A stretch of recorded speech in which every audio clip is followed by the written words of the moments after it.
Hey everyone, it's Tyler. Not too long ago, Ubiquiti released their 5G modem. I have one here. So we are going to unbox that today, and then I will take it to the office, get it all set up. But for now, let's look at the specs on Ubiquiti's website. Okay, here on Ubiquiti's website, we can see in their mobile routing section, we have the UniFi 5G Max. This is the one that I have.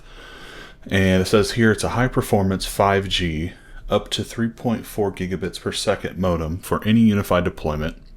Instantly adopt through any UniFi PoE port. It delivers automatic setup, dual SIM/eSIM, and seamless failover. Certified with AT&T, T-Mobile, and Verizon. It does show here at the bottom, T-Mobile home internet SIMs aren't supported, so data-only plan is required. And then Verizon is expected in January. I think Verizon was supposed to be in December, but it looks like it's pushed up to January. I am going to attempt to use the AT&T eSIM on this. So I went ahead and purchased a whole different data plan through our AT&T rep. As of recording this at the end of December, it is out of stock, but I was able to get mine a couple weeks ago. So here Ubiquiti is showing the different ways of mounting this. It looks like you can mount it to a window so that you can get the maximum speed through cellular, so you don't have to worry about brick walls or anything like that. You can just put it on your glass. You can set it on your tabletop, so that's pretty cool. Maybe I'll end up doing that just so I can monitor the internet there. And then of course you can wall mount it. Tech specs here, about 7 inches by 4 inches by 1 inch. It has a 2.5 gigabit RJ45 port, and of course the 5G and LTE radio. This has 2 nano SIM slots, and so you could technically run 2 different cell services if you wanted to. So you can have 2 nano SIMs or 1 nano and 1 eSIM. And this is powered by PoE, and so Ubiquiti says I can plug this to any switch on my network and it will adopt into UniFi. So we'll see how that works. IK04 for tamper resistance. You can see the weight, polycarbonate, aluminum alloy. And there's all of the 5G and 4G data. And here we have the theoretical speeds. These are going to obviously vary. I don't know. I don't know if this does 5G plus, which is what AT&T offers in our area.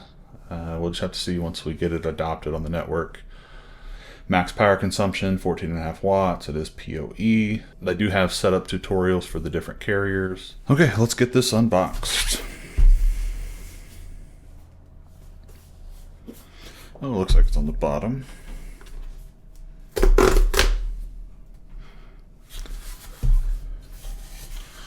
Package opens up here, shows 5G Max performance, basically shows all the data and frequencies, so that's cool.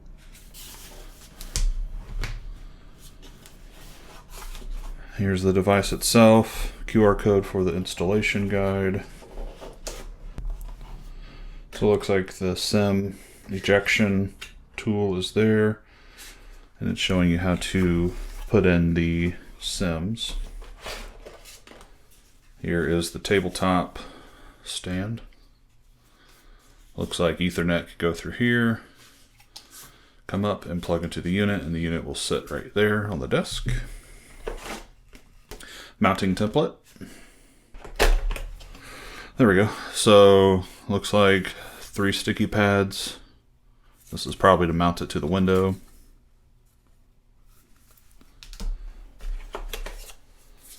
Three more sticky pads. Here's the wall mount.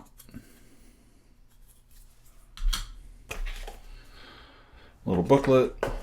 And then we have wall anchors and screws. Okay, so here is the modem.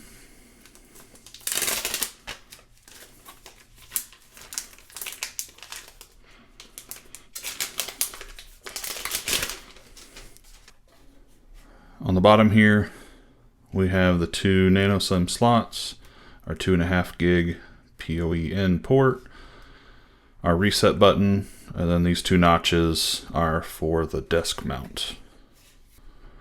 On the back here, looks like just some venting holes and the information about the device. So here for the desk mount, yeah, it literally just sits in the desk mount.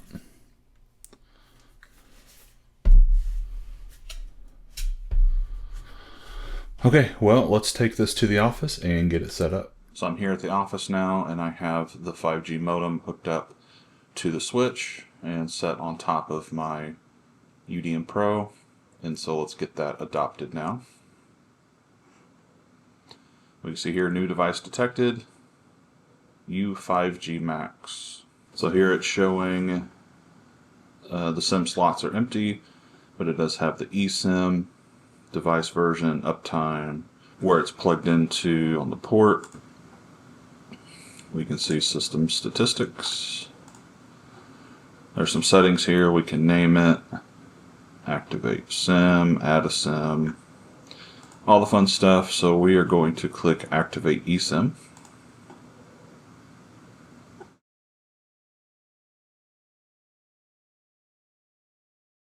Okay, so here we are a few hours later. This is no fault of the 5G Max. This is between me and AT&T trying to figure out exactly what we need to do to get this eSIM to work. I asked our representative at AT&T about an activation code, and he didn't know what that would be, but he was able to get an eSIM card that has the QR code on it, resend that to the 5G Max, and then I scan that QR code here in the app, and now it says eSIM activated. Okay, so it looks like here eSIM AT&T, we're getting, I think that's decent signal. Shows eSIM active, broadband 5G, and we see our data usage there. So once I got that QR code, it was super simple. I think this took like less than 2 or 3 minutes. It looks like it's showing connecting again. So let's look at our internet connections. So we have our normal fiber from AT&T, and then we have our cellular. So what I'm going to do is I'm going to disconnect our regular fiber line, and then we're going to see how long this takes to switch over to cellular. And you can see we're getting 8 milliseconds of response time right now. That's normal for our fiber. Okay. I just unplugged the cable, and it looks like we lost 1 ping, but now we are on cellular, and you can see the ping is higher. Let's go to Cloudflare and look at our speeds.